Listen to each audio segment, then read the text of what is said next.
ತುಂಬ ದಿನ ಆದಮೇಲೆ ಚೋಲೆ ಭಟೂರ ತಿನ್ನಬೇಕು ಅಂತ ತುಂಬ ಆಸೆ ಆಗ್ತಾಯಿತ್ತು. ಅದಕ್ಕೆ ಮನೇಲೇ ಮಾಡಿದ್ದೆ. ಮಾಡೋದು ತುಂಬ ಈಸಿ, ತುಂಬ ಟೇಸ್ಟಿಯಾಗಿರುತ್ತೆ. ಬನ್ನಿ ನೋಡೋಣ. ಹಾಯ್ ನಮಸ್ತೆ, ವೆಲ್ಕಮ್ ಟು ಮೈ ಚಾನೆಲ್. ನಾನು ಲೀಲಾ. ನಾನಿಲ್ಲಿ ರಾತ್ರಿನೇ ನೆನೆಸಿಟ್ಕೊಂಡಿದ್ದೆ ಕಾಬೂಲ್ ಕಳ್ಳೆನ, ಅದನ್ನು ಕುಕ್ಕರಿಗೆ ಹಾಕೋತಾ ಇದ್ದೀನಿ. ಅದರ ಜೊತೆನೇ ಒಂದು ಬೇ ಲೀಫು, ಒಂದು ಸ್ವಲ್ಪ ಚಕ್ಕೆ, 1 ಟೇಬಲ್ ಸ್ಪೂನಷ್ಟು ಟೀ ಪೌಡರು, ಸ್ವಲ್ಪ ಉಪ್ಪು, 2 ಹಸಿಮೆಣಸಿನ್ಕಾಯಿ, 2 ಒಣಗಿರೋ ಮೆಣಸಿನ್ಕಾಯಿ ಅಥವಾ ಬೇಡಿಗೆ ಮೆಣಸಿನ್ಕಾಯಿ, ಸ್ವಲ್ಪ ನೀರು, ಅದಾದಮೇಲೆ ಒಂದು ಸ್ವಲ್ಪ ಖಾರದ ಪುಡಿ, ಒಂದು ಸ್ವಲ್ಪ ಅರಿಶಿನ ಪುಡಿ, ಇದನ್ನು ಹಾಕ್ಕೊಂಡು ಕುಕ್ಕರಲ್ಲಿ ಬೇಯಿಸ್ಕೋಬೇಕು. ಫಸ್ಟ್ ವಿಜಿಲು ಹೈ ಫ್ಲೇಮಲ್ಲಿ, ಇನ್ನು 3 ಮೀಡಿಯಮ್ ಟು ಲೋ ಫ್ಲೇಮಲ್ಲಿ ಬೇಯಿಸ್ಕೊಳ್ಳಿ. ಅದಾಗಷ್ಟರಲ್ಲಿ ನಾವು ಭಟೂರ ಮಾಡ್ಕೊಳ್ಳೋಕೆ ಏನೇನು ಬೇಕೋ ಅಂತ ನೋಡ್ಕೊಂಬಿಡೋಣ. 1 ಕಪ್ಪಷ್ಟು ರವೆ, 1 ಕಪ್ಪಷ್ಟು ಮೊಸರು, ಉಪ್ಪು ಮತ್ತು ಮೈದಾ ಹಾಕ್ಕೊಂಡು ಚೆನ್ನಾಗಿ ಕಲಿಸ್ಕೋಬೇಕು. ಇದು ನೀರನ್ನ ನಾವು ನೋಡ್ಕೊಂಡು ಹಾಕ್ಕೋಬೇಕು. ತುಂಬ ಸಾಫ್ಟಾಗಿ ಆಗಬಾರ್ದು, ತುಂಬ ಗಟ್ಟಿಯಾಗಿ ಆಗಬಾರ್ದು. ಚಪಾತಿಗಿಂತೂ ಸ್ವಲ್ಪ ಸಾಫ್ಟಾಗಿರಬೇಕು, ಆವಾಗಲೇ ನಾವು ಮಾಡೋವಂಥ ಭಟೂರ ಚೆನ್ನಾಗಿ ಬರುತ್ತೆ. ಸೊ ನೀವು ನೋಡಿಕೊಂಡು ನೀರು ಹಾಕ್ಕೊಳ್ಳಿ. ಮತ್ತು ನಿಮಗೆ ಬೇಕಾಗಿದ್ದರೆ ನೀವು ಕುಕ್ಕಿಂಗ್ ಆಯಿಲ್ ಕೂಡ ಹಾಕ್ಕೋಬೋದು. ನಾನಿಲ್ಲಿ 1 ಟೇಬಲ್ ಸ್ಪೂನಷ್ಟು ಕುಕ್ಕಿಂಗ್ ಆಯಿಲ್ನ ಹಾಕ್ಕೊಂಡಿದ್ದೀನಿ. ನಿಮ್ಗೆ ಇನ್ನೂ ಜಾಸ್ತಿ ಬೇಕು ಅಂತಂದರೆ ನೀವು ಇನ್ನೂ ಜಾಸ್ತಿ ಹಾಕ್ಕೋಬೋದು. ಇದನ್ನು ಚೆನ್ನಾಗಿ ನೀಡ್ ಮಾಡಬೇಕು ನಾವು, ತುಂಬ ಸಾಫ್ಟ್ ಆಗುತ್ತೆ ಇದು.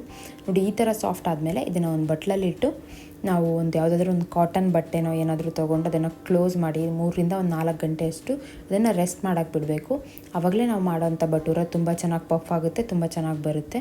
ಇವಾಗ ನಾನು ಒಂದು ಬಾಣಲೆಯಲ್ಲಿ ತೋರಿಸಿದಂಥ ಮಸಾಲೆ ಹಾಕ್ಕೊಂಡು 2 ಮೆಣಸಿನ್ಕಾಯಿ ಹಾಕ್ಕೊಂಡಿದ್ದೀನಿ, ಶುಂಠಿ ಬೆಳ್ಳುಳ್ಳಿ ಪೇಸ್ಟು ಮತ್ತು ಈರುಳ್ಳಿನ ಹಾಕ್ಕೊಂಡು ಸ್ವಲ್ಪ ಫ್ರೈ ಮಾಡ್ಕೊತಾ ಇದ್ದೀನಿ, ಈರುಳ್ಳಿ ಸಾಫ್ಟ್ ಆಗೋ ತನಕ. ಈರುಳ್ಳಿ ಸಾಫ್ಟ್ ಆದಮೇಲೆ ನಾವು ಮಾಡಿಟ್ಕೊಂಡಿದ್ದಂಥ ಟೊಮೆಟೊ ಪೇಸ್ಟ್ನ ನಾನು ಹಾಕೋತಾ ಇದ್ದೀನಿ. ನೋಡಿ, ಇಲ್ಲಿ ಸಾಫ್ಟ್ ಆಗಿದೆ. ಟೊಮೆಟೊ ಪೇಸ್ಟ್ನ ಹಾಕ್ಕೊಂಡು ಸ್ವಲ್ಪ ಉಪ್ಪು ಹಾಕೋತಾ ಇದ್ದೀನಿ, ಟೊಮೆಟೊ ಬೇಗ ಬೇಯಲಿ ಅಂತ.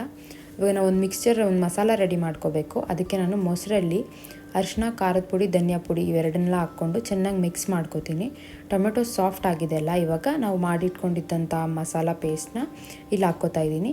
ನಾವು ಹಾಕ್ಕೋತಾ ಇರೋದು ಮೊಸರಾಗಿರೋದ್ರಿಂದ ಅದು ಒಡ್ಕೊಳ್ಳೋ ಚಾನ್ಸಸ್ ಇರುತ್ತೆ, ಭಯ ಪಡೋದೇನಿಲ್ಲ. ಸ್ವಲ್ಪ ತುಂಬ ಲೋ ಫ್ಲೇಮಲ್ಲಿ ಇಟ್ಬಿಟ್ಟು ಅದನ್ನು ಮಿಕ್ಸ್ ಮಾಡಿಕೊಟ್ರೆ ಸರೋಗುತ್ತೆ, ಒಡ್ಕೊಡೋದಿಲ್ಲ. ಇವಾಗ ನಾನಿಲ್ಲಿ ಕಾಬೂಲ್ ಕಳ್ಳೆನ ಹಾಕ್ಕೋತಾ ಇದ್ದೀನಿ. ಅದ್ರ ನೀರು ಹಾಕ್ಕೋತಾ ಇಲ್ಲ, ಬರೀ ಕಳ್ಳೆ ಮಾತ್ರ ಹಾಕ್ಕೋತಾ ಇದ್ದೀನಿ. ನಿಮ್ಗೆ ನೀರು ಬೇಕಾಗಿದ್ದರೆ ಒಂದು ಸ್ವಲ್ಪ ಬಿಸಿನೀರನ್ನ ಹಾಕ್ಕೊಳ್ಳಿ ನೀವು. ನಿಮ್ಗೆ ತುಂಬ ಗ್ರೇವಿ ಬೇಕು ಅಂತಂದರೆ ಸ್ವಲ್ಪ ಜಾಸ್ತಿ ನೀರು ಹಾಕ್ಕೊಳ್ಳಿ. ನಾನು ಸ್ವಲ್ಪ ನೀರು ಹಾಕ್ಕೋತಾ ಇದ್ದೀನಿ.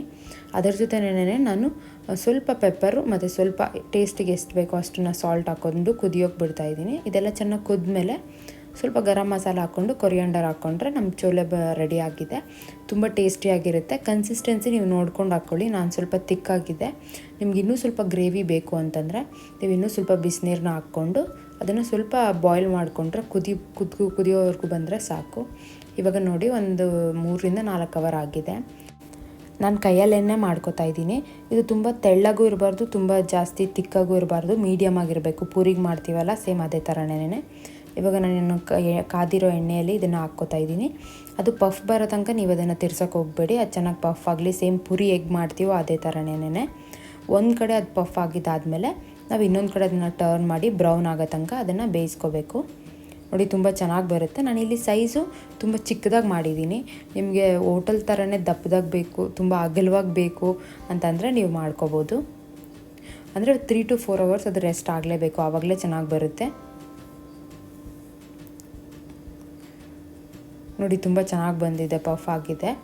ತಿನ್ನೋಕ್ಕೂ ತುಂಬ ಚೆನ್ನಾಗಿರುತ್ತೆ, ತುಂಬ ಈಸಿ ಕೂಡ ಮಾಡೋದು. ನೀವು ಒಂದ್ಸಲ ನಿಮ್ಮ ಮನೇಲಿ ಟ್ರೈ ಮಾಡಿ. ನಿಮ್ಗೆ ಇಷ್ಟ ಆದರೆ ಲೈಕ್ ಮಾಡಿ, ನಿಮ್ಮ ಫ್ರೆಂಡ್ಸ್ ಆ್ಯಂಡ್ ಫ್ಯಾಮಿಲಿ ಜೊತೆ ಶೇರ್ ಮಾಡಿ. ನೀವು ಇನ್ನೂ ನನ್ನ ಚಾನಲ್ಗೆ ಸಬ್ಸ್ಕ್ರೈಬ್ ಮಾಡಿಲ್ಲ ಅಂತಂದರೆ ಸಬ್ಸ್ಕ್ರೈಬ್ ಮಾಡೋದನ್ನು ಮರಿಬೇಡಿ. Thank you for watching. Bye.